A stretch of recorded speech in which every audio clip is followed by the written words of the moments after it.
All right, it is round 2, my home track, Road Atlanta, Formula Drift. Super excited. We just finished getting our pit set up, or mostly set up here. If you're coming by, tonight's Wednesday, so it's just practice. I don't think the general public's even open to come tonight, but if you're coming tomorrow, make sure you stop by, register for your chance to win a comp cam. We're gonna be giving one away on Monday, and qualifying is Tuesday, which you'll probably be watching this late tonight or early tomorrow, or excuse me, qualifying is Thursday, not Tuesday. But we're very excited. Made a lot of gains in our practice sessions between Long Beach and now, so about to go put it into practice. Follow along, see what happens.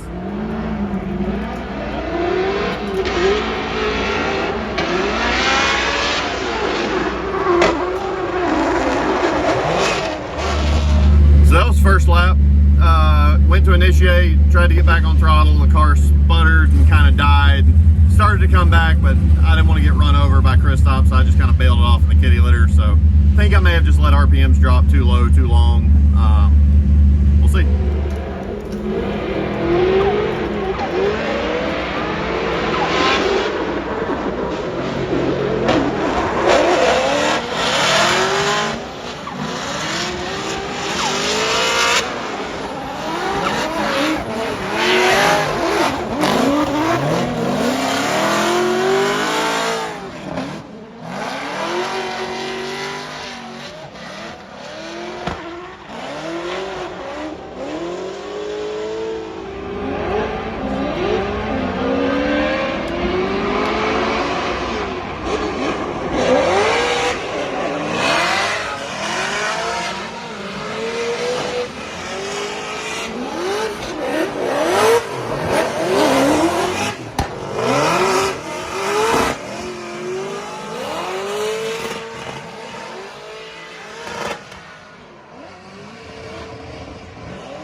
Now it is Thursday, which is qualifying day. I was planning to put this video all out as one. God, I need to get some wild willies for my beard. It's looking all unkept. Anyway, I was planning to put the Wednesday video out as a video by itself, but we had a myriad of issues last night and changed a bunch of stuff this morning. So put a new fuel pump in the car, we put a new fuel filter in the car, we put a new battery in the car. Those issues combined seem to have been maybe what the culprit was, but basically what we were having happen is I'd go down the hill, I'd grab handbrake, I'd let off the gas, tap the foot brake, and when I went to get back to throttle, it wouldn't do anything. It'd just stumble on its face and die. So obviously not good. Really frustrating. Really didn't get any laps to speak of in practice without having any issues. We thought we had it sorted a couple of times and ended up not, but thanks to our friends here at Caffeine and Octane and Caffeine and Octane Speedway at Lanier, we were able to come out here this morning and test the car out, and we're going to do a couple more laps here, and hopefully we get this thing sorted and ready for qualifying tonight. Made me real nervous, didn't sleep good last night. Hope we got it fixed.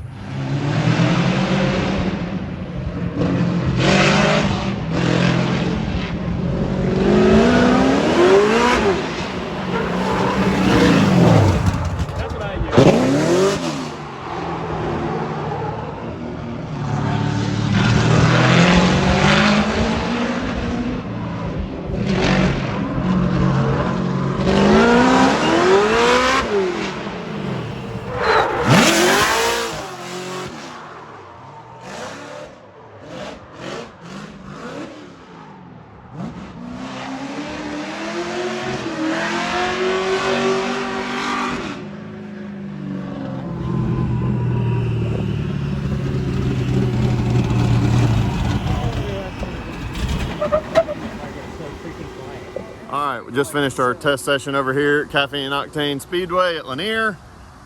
Pretty confident that we got this thing sorted out. Thanks to Manny from FuelTech, of course, everyone from Lanier to and Caffeine and Octane letting us come out here, all my crew that you see in the background.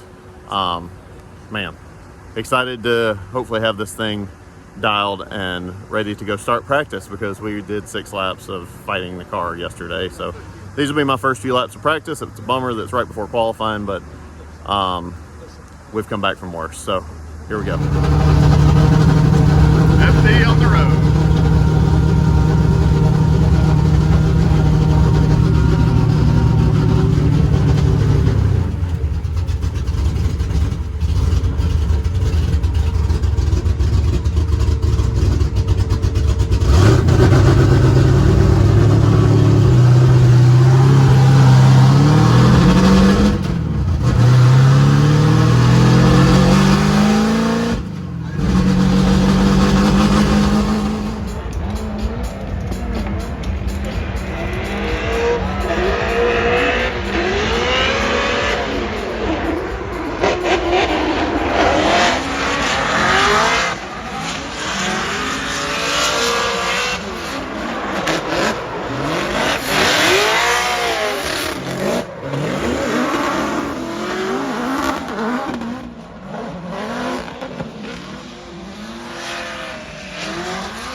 Okay, finally, the car's running great. All the way up until like coming up the hill after my last run, the alternator died naturally, and that is normally a bear to do in this car, but I don't know if the drift gods are smiling on us today or what, but it ended up being not too terrible. Got it fixed, voltage is coming out. Got switched over to some Motion Raceworks catch cans, and the car's not really blowing any oil anymore, imagine that. But yeah, anyway, we're putting a new set of Kenda tires on here, and we're gonna go give it hell. The last couple laps were pretty good. I wish I would have been able to make some real laps yesterday, but all in all, really excited for this, and pretty confident that we're gonna be able to go out here and make the show. From right here in Georgia, Comp Cam's Corvette, Comp Cam's Kenda Tire, Yellowspeed Racing Corvette. From Sonoya, Georgia, full pole, Taylor Hole. All right, Taylor Hole getting the thumbs up, and Sopa sends him on down.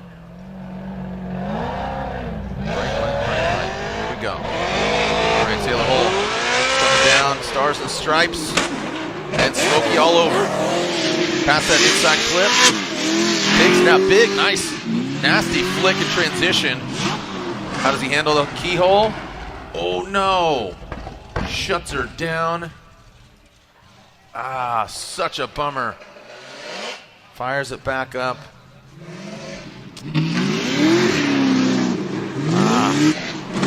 unfortunate for Taylor Hall. Drives with a lot of passion. Him and his wife spotter. And Taylor Hall makes his way back up. Unfortunately, that will be an incomplete. He will have to complete his second run in order to make the show. Yeah, and that was definitely more car than it was driver. Yeah. Unfortunately, the car did not cooperate with him right there on outside zone 2. The run was starting to come together pretty well, so you have to imagine that he'll go back, make sure everything is cool with the car, and go and do it again and get himself into the top 32. Yep. But here's the story so far. All right, sitting in the truck, waiting for not so great 8, or whatever they're calling it now. I don't know if I did something to load the car up weird, or if it really what's happening, but it kind of did what it did yesterday and bogged and shut off there at the top of the keyhole. So digging through the data, seeing what we can find, seeing if there's anything obvious or weird, and then it came right back to life. So just random, super rich and super lean condition. I don't know if it's mechanical or what, but puts us in the bottom for the first time in a really long time, trying to get in the show. So pretty nervous. We'll see what happens. So that's threatening. Another driver that could really show up right now, and he needs to, because he has an incomplete Taylor Hole. Full pull hole is Comp Cam's Corvette. Right here in Sonoya, Georgia. 68.66. You can see Joao Berrion. All right, here comes Taylor Hole. Comp Cam's Kenda Tire, Yellowspeed Racing Corvette. Stars and stripes. He stripes it down past the inside clip. Point of no return. to go into that second outside zone. He comes up short. It's where he had an issue. This is where, you can feel the nervousness inside the cockpit right there. All right, let's see where Taylor gets it done here around that last clip and barely nudges it over. Yeah, I think he's got the 68.66. Yeah, I think that's going to better 68. So, definitely a very composed run from him. That is certainly the epitome of getting the job done in my eyes. Yep. He's not going for that 93. You know, he's trying to basically get himself in a position where there's no question that he's making into the top 32. The mistakes that he made are ones that anybody that is playing the strategic game would probably go that direction as well. It's not getting all the way the deepest part of the zone, the biggest initiation, but he's checking all the boxes. He's not making any major mistakes, and he looks composed. And I think that's going to pay dividends for him in the end. I agree. Just the nerves. You can just feel it. You know, the tension. Just kind of nervous anxiousness. Let's see. He doesn't need a 95 here, right? No. He needs a 68 or higher. He's probably going to get that by a large margin. 75. So yeah, probably something in that realm. And I think that's a very well, mature, executed job for Taylor. All right, 77. Boom, there you go. So a 77. He's in the show. Again, the best he can produce would be 25. So it currently sits 26th. So Taylor Hull's going to be in the show. Just finished qualifying. Not sure where we're going to end up, but we are going to be in the show, so I'll take that considering the couple days we've had, I guess. But man, it felt a lot better in practice. Just a bummer. But I'll take being on the show at this point. I don't know, guys. Not the showing we want in qualifying at our home track, but at the end of the day, we're going to live to fight for Saturday. Feel better about tandem. Qualifying is always the most nerve-wracking day for me, and it's for reasons like this. So, yeah, stick around, come out, hang out, see us Friday, see us Saturday. We'll be giving away that comp cam. Come by, say hey, grab some merch, like, comment, subscribe. See you on Saturday.